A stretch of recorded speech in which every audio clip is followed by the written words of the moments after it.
We want testing. ST. We want testing. ST. জনজাতিকৰণ আমাৰ লাগিবই। নৰেন্দ্ৰ মোদী হাই হাই। নৰেন্দ্ৰ মোদী হাই হাই। হিমন্ত বিশ্ব হাই হাই। প্ৰধানমন্ত্ৰী মুৰ্দাবাদ। প্ৰধানমন্ত্ৰী মুৰ্দাবাদ। We want testing. ST. আমাক লাগিবই। মিছলীয়া চৰকাৰ মুৰ্দাবাদ। মিছলীয়া চৰকাৰ মুৰ্দাবাদ। নৰেন্দ্ৰ মোদী মুৰ্দাবাদ। কেন্দ্ৰীয় চৰকাৰ হাই হাই। অসম চৰকাৰ মুৰ্দাবাদ। জনজাতিকৰণৰ ক্ষেত্ৰত বাৰে বাৰে আমাক প্ৰতাৰণা কৰি অহা হৈছে। 2014 চনৰ পৰা প্ৰত্যেকটো নিৰ্বাচনতে সেয়া লোকসভা নিৰ্বাচনে হওক অসম বিধানসভা নিৰ্বাচনতে হওক বিজেপি দলে কি কয় আমাক ভোট দিয়ক আৰু আপোনালোকক জনজাতিকৰণ কৰি দিম। কিন্তু এই প্ৰতিশ্ৰুতি আৰু প্ৰতাৰণা বহুত হৈছে। আগতে আপোনালোকে আমাক কয় যে ভোট দিয়ক আৰু আপোনালোকক জনজাতিকৰণ কৰি দিম। এতিয়া আমি কৈছোঁ যে 2026 চনৰ অসম বিধানসভা নিৰ্বাচনৰ পূৰ্বে আমাক আপোনালোকে জনজাতিকৰণ কৰি দিয়ক, তেতিয়াহে আপোনালোকক আমাৰ অঞ্চলত ভোট খুজিবলৈ আহিবলৈ আমি অনুমতি প্ৰদান কৰিম। গতিকে এই প্ৰতিশ্ৰুতি এই প্ৰতাৰণা বহুত হৈছে আৰু জনজাতিকৰণ অবিহনে এই বিজেপি দলটো যে শান্তিত থাকিবলৈ নাপাব আৰু বিজেপি দলটোক আমি অসমৰ শাসনৰ গাদীত যে আমি থাকিবলৈ নিদিম এই কথাটো যোৱা 4 জানুৱাৰী তাৰিখে অসম বিধানসভা আৰু অসম সচিবালয় ঘেৰাও কৰি আমি স্পষ্ট কৰি দিছিলোঁ।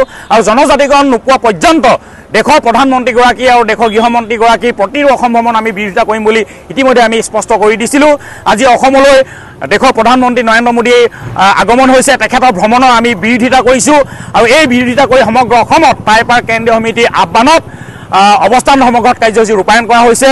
ইয়াৰ অংশস্বৰূপে আজি শিৱসাগৰতো এই বৃহৎ প্ৰতিবাদী কাৰ্যসূচী অৱস্থান ধৰ্মঘট কাৰ্যসূচী ৰূপায়ণ কৰা হৈছে।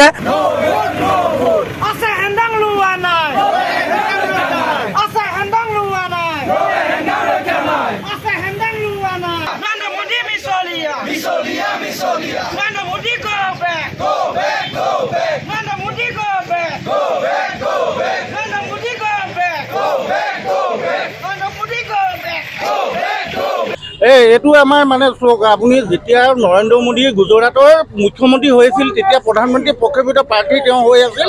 তেতিয়া অসমলৈ আহি 2014 চনত তেওঁ ডিঙি হিৰ ফুলাই কৈ গৈছিল যে 6 জনগোষ্ঠীক জনজাতিকৰণ নিৰ্বাচনত জিকাৰ লগে লগে 6 জনগোষ্ঠীক জনজাতিকৰণ প্ৰদান কৰিম। কিন্তু আজি কপতি তেওঁলোকে জনজাতিকৰণৰ প্ৰদান কৰাটো বাদে কথা এখন বিল তেওঁলোকে বিধানসভা আৰু ৰাজ্যসভা লোকসভাত তেওঁলোকে যি তেওঁলোকৰ সংসদ অনুষ্ঠিত সংসদত তেওঁলোকে উপস্থাপন কৰিব নোৱাৰিলে। তাই মানে আমি ক্ষুভিত হৈ আছোঁ আৰু তাই এখন জনগোষ্ঠীৰ লগত বা অন্য 5টা জনজাতি আমি আমাৰ 6 জনজাতিক যেতিয়ালৈকে তেওঁলোকে জনজাতিকৰণ প্ৰদান নকৰে তেতিয়ালৈকে কিন্তু আমি তাই হম যুৱ পৰিষদ ক্ষান্ত নাথাকোঁ। জনজাতিকৰণ জীৱনৰ বিজেপি চৰকাৰ go back.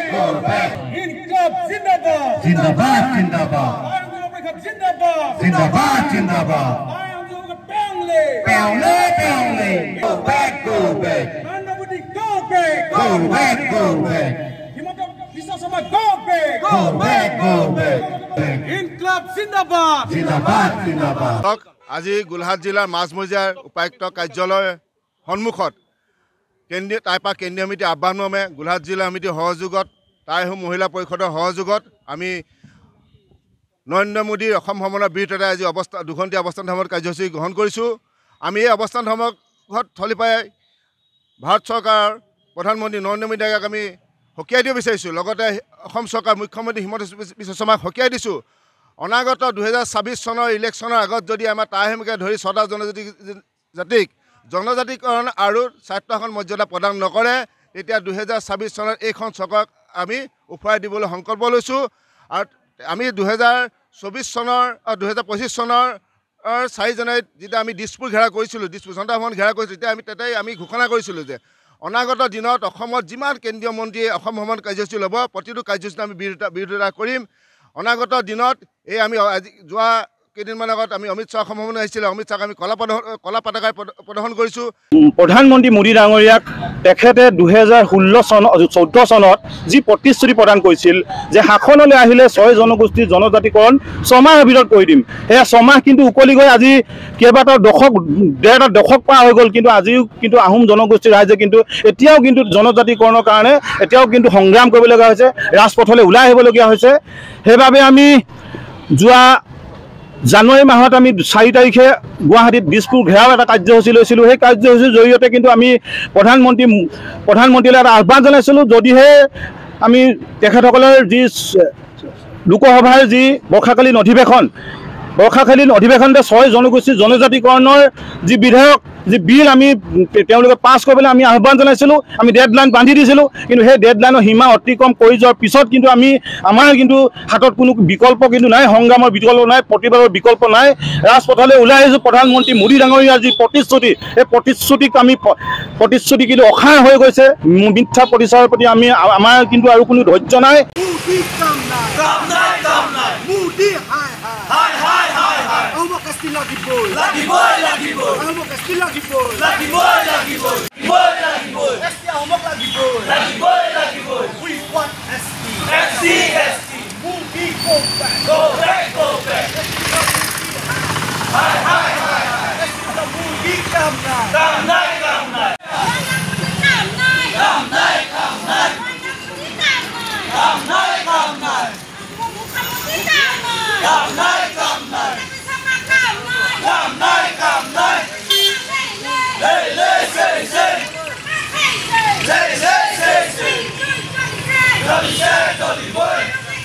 We want ST.